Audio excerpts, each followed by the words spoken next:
Hi everyone, my name is Mike and I'm Jose. Today we're going to talk about the 5 mistakes that new agents make. Yeah, so these are rookie moves that somebody getting to the business might often make without thinking twice, and we're just going to kind of start to hit them off the bat. Number one. No particular order. Being part-time. Yeah, and we've said this before and we'll say it again. If you get into the business of real estate, it is a career. It is a business that buyers and sellers depend on you for a really big and important and very valuable purchase or sale.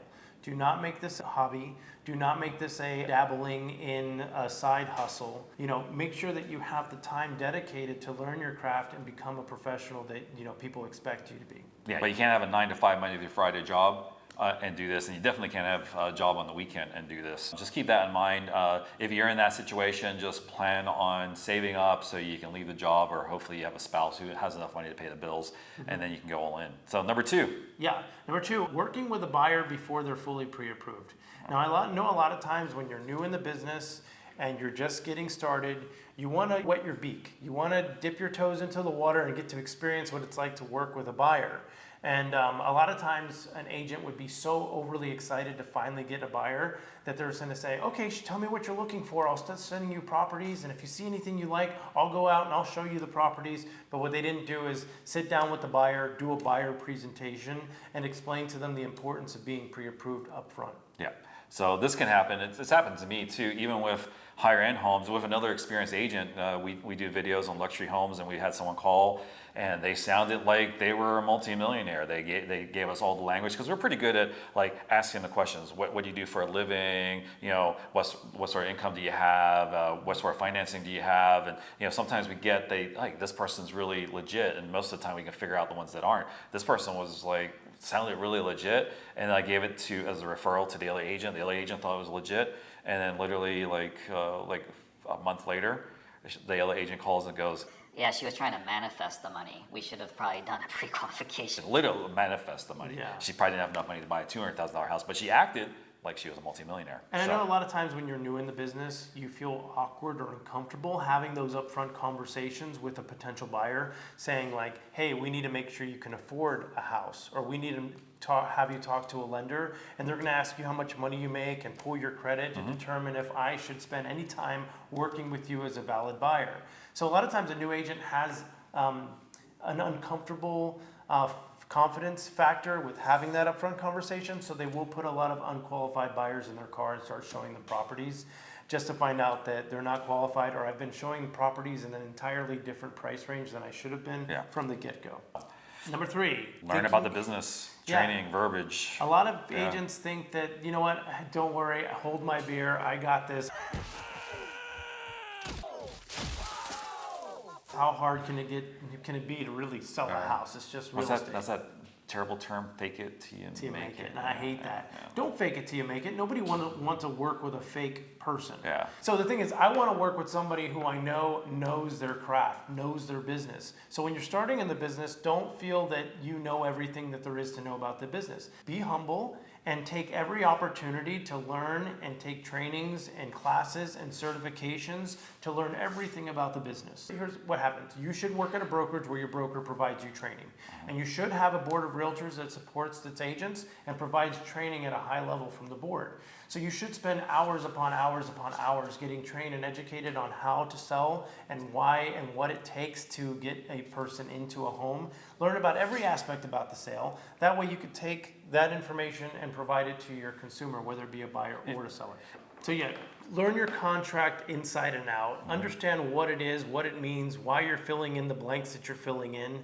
And of course, any spare time that you have, take a training class somewhere. And of course, to use your proper writers and addenda and verbiage. Don't go and start filling and writing things into a contract, because now you're playing attorney and it can be detrimental to the consumer and what's written on the contract. So just do yourself a favor and educate yourself. It could be number 4. Yeah. And this one irritates me often because I see agents that are already counting their commissions before the closing's taking place. Forget about counting about it. They spend it sometimes before. Yeah, I mean, I see that too, and that can be dangerous. Now remember, when you're doing a deal, focus on the transaction, focus on the customer service, and focus on the customer themselves.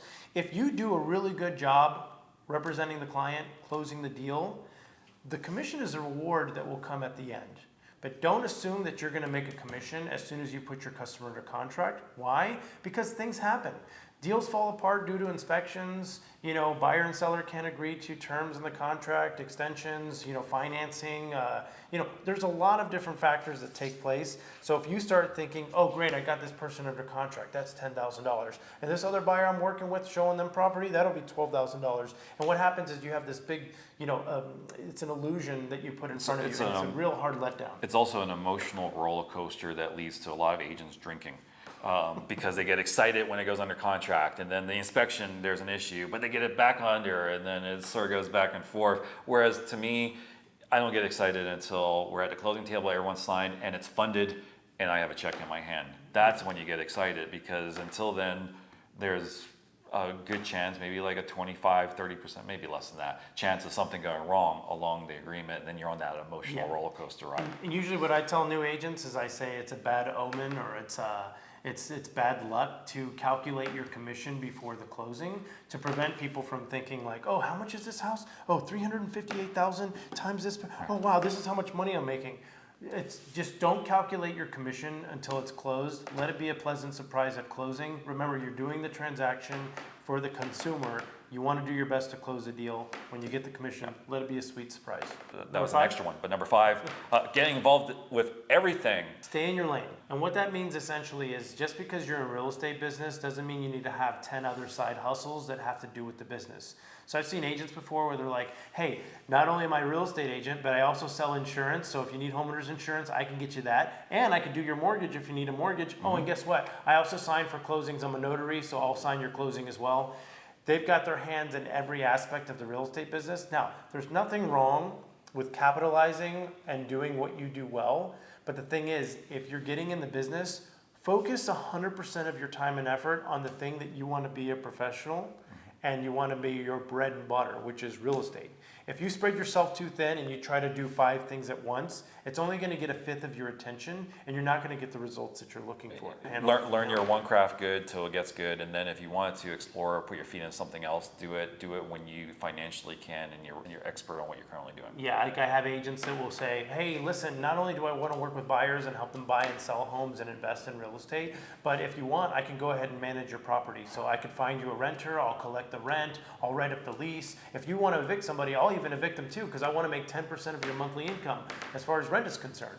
But the thing is, it's such a distraction, it's such a time waster. If you're going to do it, just do property management. Yeah, you need like 100 properties to manage to make any money. I mean, who would do that, do the headaches for 1 or 2 properties? It takes a special person. For 10% of whatever they charge for that, and when you can spend that same amount of time and sell one house and make multiple times more, you really need to have a big business for property management. So pick your specialty. In this business, I often say pick 3 niches that you want to focus on and only focus on those 3 things throughout your first year in real estate.